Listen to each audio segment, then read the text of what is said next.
రాష్ట్రంలో ఖాళీగా ఉన్న ఉద్యోగాలను భర్తీ చేస్తున్నామన్నారు కాంగ్రెస్ లీడర్లు. కులగణనతోనే సామాజిక న్యాయం చేస్తున్నామని చెప్పారు. పార్టీలకు అతీతంగా అర్హులందరికీ పథకాలు అందిస్తామన్నారు. ఇండ్లు రాని వారు అధైర్యపడొద్దని విడతల వారీగా అందరికీ ఇస్తామన్నారు కాంగ్రెస్ నాయకులు.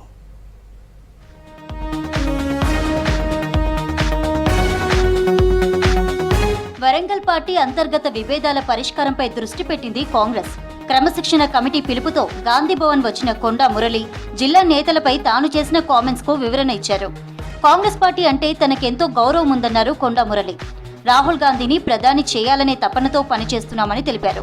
తాను రాజీనామా చేసి కాంగ్రెస్ లోకి వచ్చానని, కడియం రాజీనామా చేస్తారో లేదో ఆయనే తేల్చుకోవాలన్నారు మురళి. నేను రాజీనామా చేసిన వాళ్ళు చేసుకుంటే చేసుకోవాలి. నేను మాత్రం రాజీనామా చేసి యునానిమస్గా భారతదేశంలో ఎమ్మెల్సీ ఎవరు గెలవలే, నేను ఒక్కనే యునానిమస్గా గెలిచిన. ఏ పార్టీ కూడా నామినేషన్ కూడా కనీసం వేయలేదు.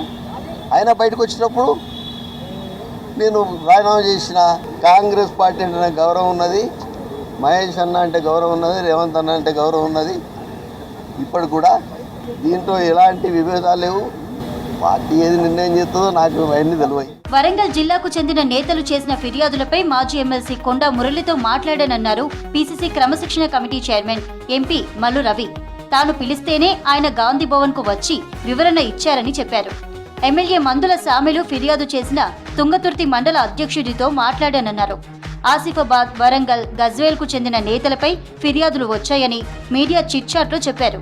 PCC chief Mahesh Kumar Goud, CM Revanth Reddy, రాష్ట్ర కాంగ్రెస్ వ్యవహారాల ఇన్ఛార్జి మీనాక్షి నటరాజన్తో చర్చించి ఫిర్యాదులపై నిర్ణయం తీసుకుంటామన్నారు మల్లు రవి. కులగణనతోనే సామాజిక న్యాయం జరుగుతుందన్నారు ప్రభుత్వ విప్ ఆది శ్రీనివాస్. మహిళలకు ఉచిత బస్సు సౌకర్యం కల్పించామని, 500 రూపాయలకే గ్యాస్ సిలిండర్ ఇస్తున్నామని చెప్పారు. జగిత్యాల జిల్లా కతలాపూర్ మండలం సిరికొండలో వివిధ అభివృద్ధి కార్యక్రమాల్లో పాల్గొన్నారు విప్ ఆది శ్రీనివాస్. 88 మంది లబ్ధిదారులకు కళ్యాణ లక్ష్మి, షాదీ ముబారక్, ముఖ్యమంత్రి సహాయ నిధి చెక్కులు పంపిణీ చేశారు. తెలంగాణ కోసం పోరాటం చేసిన ఆయనకు అవకాశం ఇస్తే మళ్ళీ మీరు మొన్న మాకు అవకాశం ఇచ్చిన 10 ఏళ్ల తర్వాత చూస్తే ధనిక రాష్ట్రం అనేక సందర్భాలు కేసీఆర్ అన్న మీరు విన్నారా? మన ధనిక రాష్ట్రం ఉన్నది. కానీ ఇప్పుడు చూస్తే 10 సంవత్సరాలతో అప్పుల రాష్ట్రం అయిపోయింది. 8 లక్షల కోట్ల అప్పులు తల్లిపు. రేవంత్ రెడ్డి గారు ముఖ్యమంత్రి అయిన తర్వాత చూస్తే 8 లక్షల కోట్ల అప్పులు. దానికి నిత్య అవసరం ఎంత కడుతుందో తెలుసా? ఆనాడు సంవత్సరానికి 6,000 కట్టే పరిస్థితి నుంచి ఇప్పుడు వాళ్ళ పరిపాలన 10 ఏళ్లు నెలకు 6,000 కడుతున్నారు. అర్హులందరికీ ఇందిరమ్మ ఇండ్లు మంజూరు చేస్తామన్నారు మునుగోడు కాంగ్రెస్ ఎమ్మెల్యే కోమటిరెడ్డి రాజగోపాల్ రెడ్డి. ఇండ్లు రాని వాళ్లు ఆందోళన చెందాల్సిన అవసరం లేదని చెప్పారు. నల్గొండ జిల్లా నాంపల్లి మండలం దామెర గ్రామంలో పర్యటించారు ఎమ్మెల్యే రాజగోపాల్ రెడ్డి. రోడ్లు, డ్రైనేజీలను పరిశీలించారు. ఉద్యోగాలపై బీఆర్ఎస్ నేతలు మాట్లాడటం సిగ్గుచేటన్నారు కాంగ్రెస్ ఎమ్మెల్సీ బల్మూరి వెంకట్. 2023 వరకు బీఆర్ఎస్ సర్కార్ ఎన్ని ఉద్యోగాలు భర్తీ చేసిందో చెప్పాలని డిమాండ్ చేశారు. ఏడాదిలోనే 50,000కు పైగా ఉద్యోగాలు భర్తీ చేశామన్నారు ఎమ్మెల్సీ వెంకట్. ఎన్నో సందర్భాల్లో హరీష్ రావుని కలవనీకి ప్రయత్నం చేసినప్పుడు నాకు ఎట్లాగానో సమయం ఇయ్యలే. నిరుద్యోగులకి సమయం ఇచ్చి నిరుద్యోగులను పిలిచి మాట్లాడుతున్నప్పుడు తను కూర్చొని వినతి పత్రం ఇస్తే కూడా వినతి పత్రం ముఖంపై వేసిన రోజులు హరీష్ రావును మర్చిపోయినవా?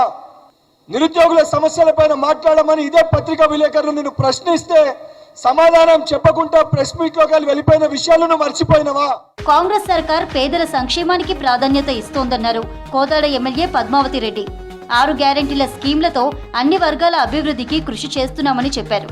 సూర్యాపేట జిల్లా అనంతగిరి మండలం వాయిల సింగారంలో గ్రామ పంచాయతీ, అంగన్వాడీ భవనాలను ప్రారంభించారు ఎమ్మెల్యే పద్మావతి రెడ్డి.